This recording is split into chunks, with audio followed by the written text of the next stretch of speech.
नमस्कार दर्शकों, आप देख रहे हैं अभी न्यूज़ और हम लोग मौजूद हैं मथुरा में।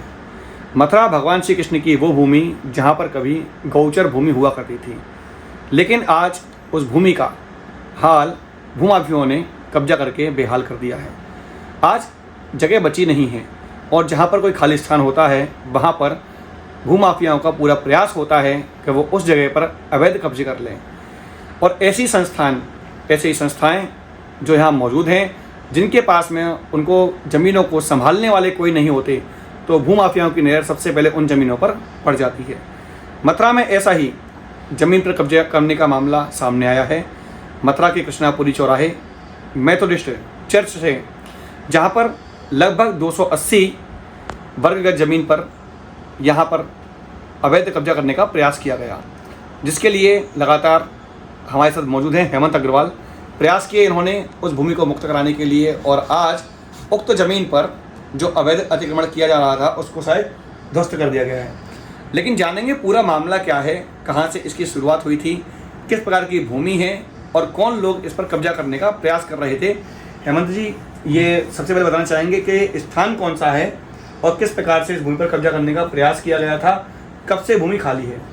देखिए, सबसे पहले तो मैं अभी न्यूज़ को धन्यवाद दूंगा कि आप लोगों ने लगातार इस तरीके की खबर चलाते रहते हैं और जागरूक करते रहते हैं।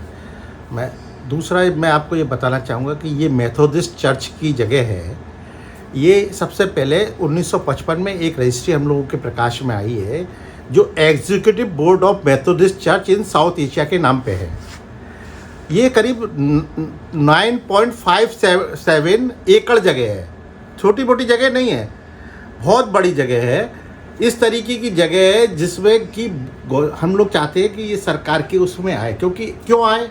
ये executive board of Methodist church in south Asia 1970-71 में इंडिया छोड़ के चला गया। वर्तमान में जो मेथोडिस्ट चर्च ऑफ इंडिया है वो भी प्रॉपर तरीके से इस देश में अलग अलग संस्थाएं उसने बना ली है और अलग अलग लोग इस पर काबिज हो गए। और फर्जी कुछ लोग मथुरा के भूमाफिया लग गए हैं। कोई फर्जी MOU बनवा लाया है, कोई पावर अटॉर्नी बनवा लाया है, कोई किसी से।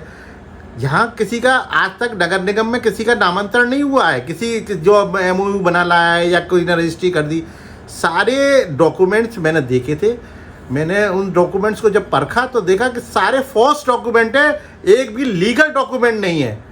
वही मैंने प्रशासन को अवगत कराया है कि भाई आप एक बार डॉक्यूमेंट इन लोगों के देख लीजिए, किस तरीके से रजिस्ट्री का खेल चला जा रहा है। लगभग कितने वर्ष पूर्व की बात थी? कब से कागज लगाए गए थे? कब से कब्जा करने का प्रयास किया गया था? ये एक्चुअल में क्या है, मैं 2017 में पार्षद बना और 2020 में कृष्णापुरी में इन लोगों ने एक जगह, भूमाफियाओं ने एक जगह खोली, घेरी।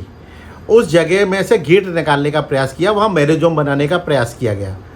हमारी कॉलोनी, जब हम लोगों के नागरिकों ने, हमारी कॉलोनी के नागरिकों ने कहा कि भाई यहाँ अगर मैरिज जोन बन गया तो हम लोगों का आना जाना सारा ख़त्म हो जाएगा, तो हम लोगों ने उस पर ऑब्जेक्शन किया। तो श्रीमान फैजी आजम मालिक सहानी साहब इसमें से निकल के आए, उस समय निकल के आए। तो हमने कहा भाई तुम्हारे पास क्या है इस प्रॉपर्टी का? ये तो मिशन की प्रॉपर्टी है या उनका हॉस्टल है? तो बोले साहब हम इसमें पावर अटॉर्नी ले आए हैं। तो उनकी पावर अटॉर्नी देखी, मैंने कि ये तो फॉल्स पावर अटॉर्नी है। फिर भी हमने प्रशासन को अवगत कराया। उसके बाद उन्होंने आगे की रोड साइड की प्रॉपर्टीज़ पे और लोग आ गए, उन लोगों ने कब्जा करने चालू कर दिए। हमने प्रशासन को अवगत कराया। 2020 में श्री राजकुमार मित्तल जी यहाँ सहायक नगर आयुक्त थे और श्री मांडर जी उस समय नगर आयुक्त थे। हमने आदरणीय सांसद जी को अवगत कराया। सांसद जी ने से कहा, अपना लेटर दिया, सारे डॉक्यूमेंट्स दिए, तो शासन में शिकायत की गई। शासन में माननीय मुख्यमंत्री महोदय हमारे योगी जी जो सब निगाह रखते हैं, उन्होंने इस जांच को मथुरा भेजा। वो DM साहब ने नगर आयुक्त को ट्रांसफ़र कर दी। तो जब राजकुमार मित्तल जी जांच कर रहे थे तो उसमें देखा कि जैसकोट साहब के नाम, जो शेड़ी 5 का काश्तकार है जैसकोट साहब, उसके नाम करीब काफ़ी जगह है, क्योंकि ये प्रॉपर्टी जेडे और नॉन जेडे दोनों को मिला के बनी हुई है। तो जेडे की जगह पे काम मतलब कोई भी अधिकार आता है तो वह DM SDM के पास रहता है। तो हाल ही में ही अभी आपने देखा होगा, उसमें SDM साहब ने इसमें ऑर्डर कर दिया था कि 3 साल में कोई जैसकोट साहब के कोई वारिसान हो तो वो आ जाए, नहीं तो ये प्रॉपर्टी नगर निगम को मिल जाएगी। ऐसी प्रॉपर्टी नगर निगम को मिल गई है। करीब 4100 गज जगह आज की तारीख में नगर निगम का कब्जा हो चुका है। उसके अलावा ये जो प्रॉपर्टी थी, जो आपके मयंक वर्मा जी जो सिटी मजिस्ट्रेट से एक फर्जी आदेश करा लाए, गुमराह करके ले आए होंगे, प्रशासनिक अधिकारियों को जानकारी नहीं होती है, कभी किसी दबाव में आके दे देते हैं इस तरह के फर्जी आदेश। लेकिन जब आदेश मैंने देखा तो नपत का आदेश था, लेकिन उस आदेश के आधार पर इन्होंने बाउंड्री वॉल कर ली। पहले भी 2 बार मैंने इस बाउंड्री वॉल को तोड़वाया था। इसके बगल में पूरी नगर निगम की लैंड है। उस समय ये सारे आगे के प्लॉट होल्डर सब हाई कोर्ट गए थे नगर निगम और डीएम साहब के खिलाफ, और हाई कोर्ट में भी ये जो दस्तावेज आज ये दिखा रहे हैं वो इन्होंने हाई कोर्ट में भी लगाए थे। हाई कोर्ट ने इनकी जो रिट पिटीशन है उसको खारिज कर दिया। बोला कि आपको अगर कोई परेशान कर रहा है या आपके डॉक्यूमेंट्स है उसको जांच करने का अधिकार आर्टिकल 226 पे हमें नहीं है। आप सिविल कोर्ट में जाइए, वहाँ अपने डॉक्यूमेंट्स पेश कीजिए, वहाँ देखिए कि आपकी जगह है नहीं है क्या है। लेकिन फिर भी ये लोग सिविल कोर्ट नहीं है, ये लोग लगातार प्रशासनिक अधिकारियों को, बहुत से भूमाफिया ठेकेदार बन गए कि मैं कराऊंगा बाउंड्री वॉल, मैं कराऊंगा बाउंड्री वॉल। वो ऐसे ही झटके में वो सीमेंट के पिलर वाली बाउंड्री वॉल उन्होंने 5-6 घंटे में उन्होंने उस प्रॉपर्टी पर लगा दी। लगभग कितने क्षेत्र में वो जो पिलर कराए थे, जो बाउंड्री वॉल करवाई थी, लगभग कितने क्षेत्र में हो चुकी थी?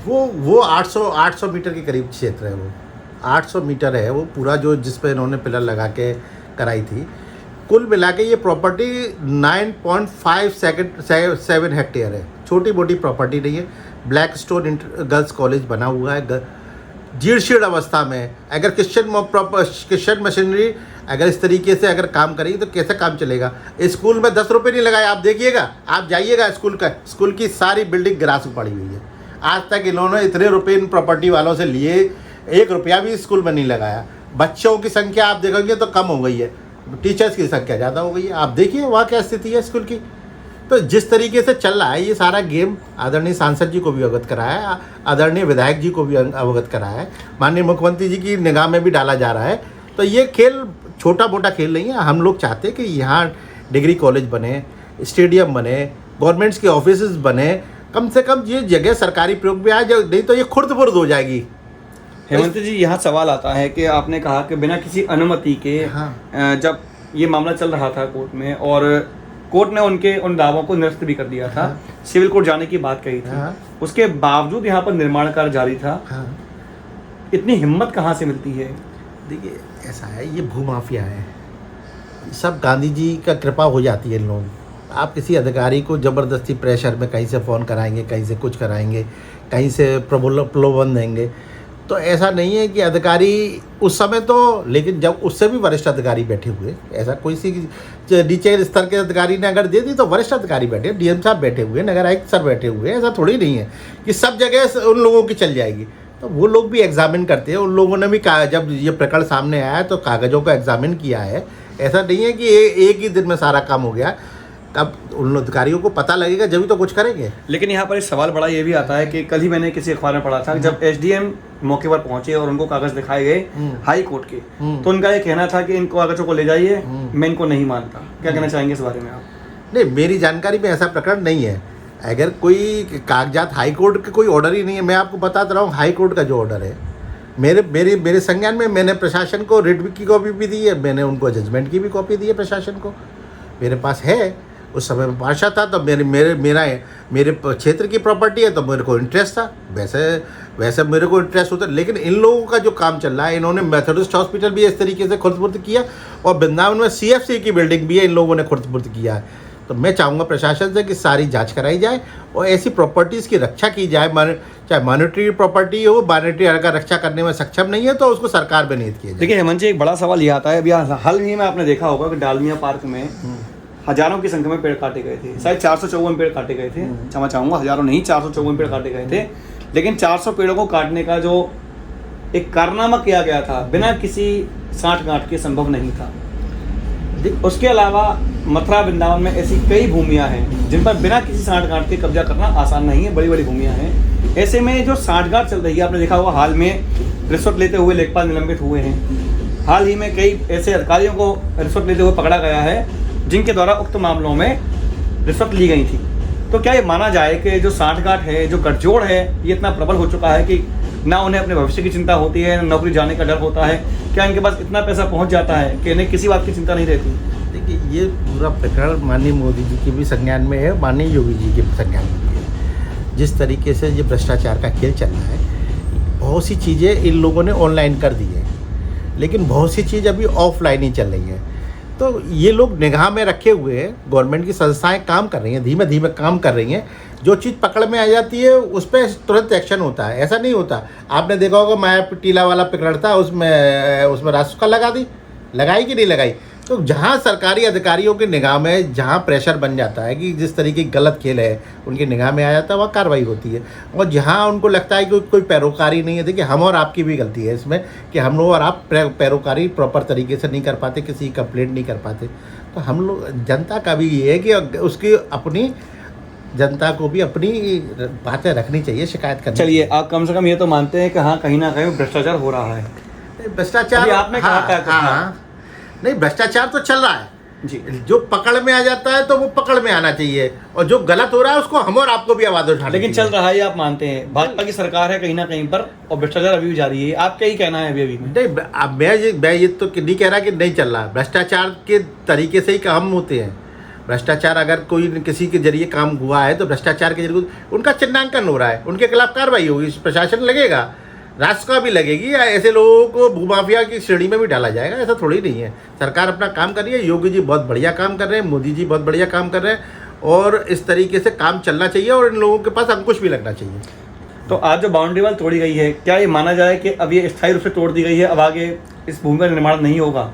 इस भूमि पर निर्माण नहीं हुआ, और भी इस 9.57 हेक्टेयर के इस जो पूरी एरिया है इसके और भी बिंदुओं पे जांच अपने एडीएम साहब करेंगे, एडीएम पंकज वर्मा जी फाइनेंस जांच करेंगे और प्रशासनिक अधिकारी उनका सहयोग करेंगे। जी, तो देखा आपने, आज हमने बात की एक ऐसे स्थल के बारे में, एक ऐसे स्थान के बारे में जिस पर कब्जा करने का प्रयास लगातार जारी था, और 9.7 हेक्टेयर भूमि, एक बहुत बड़ा लैंड भूमाफियाओं की नज़र में आ चुका था, जिस पर हाल ही में बाउंड्री वॉल करने का प्रयास किया गया। लेकिन सजग नागरिक होने के नाते जब स्थानीय लोगों ने इनका विरोध किया और कागज़ों के आधार पर जब जांच की गई तो कागज़ फर्जी भी पाए गए, और नगर निगम ने आज सुबह ही इस ज़मीन से अवैध कब्जे को हटा दिया है। लेकिन देखना होगा कि भ्रष्टाचार की जड़ें कितनी मजबूत हैं, कितनी गहरी हैं, क्योंकि इन जड़ों के चलते ही भूमाफियाओं के हौसलों को देखते हुए और साथ के साथ में अधिकारियों के गठजोड़ को देखते हुए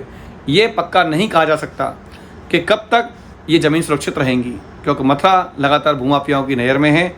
वृंदावन की ज़मीनों के रेट आसमान छू रहे हैं। ऐसे में जितने भी यहाँ पर अवैध कब्जे धारक हैं उनका ये प्रयास होता है कि जितने भी ऐसे स्थान हैं जिन पर सरकार की नज़र नहीं है या उनकी निगरानी सही तरीके से नहीं हो पा रही है, तो वहाँ पर अवैध कब्जों का प्रयास किया जाता है और किया जाता रहेगा।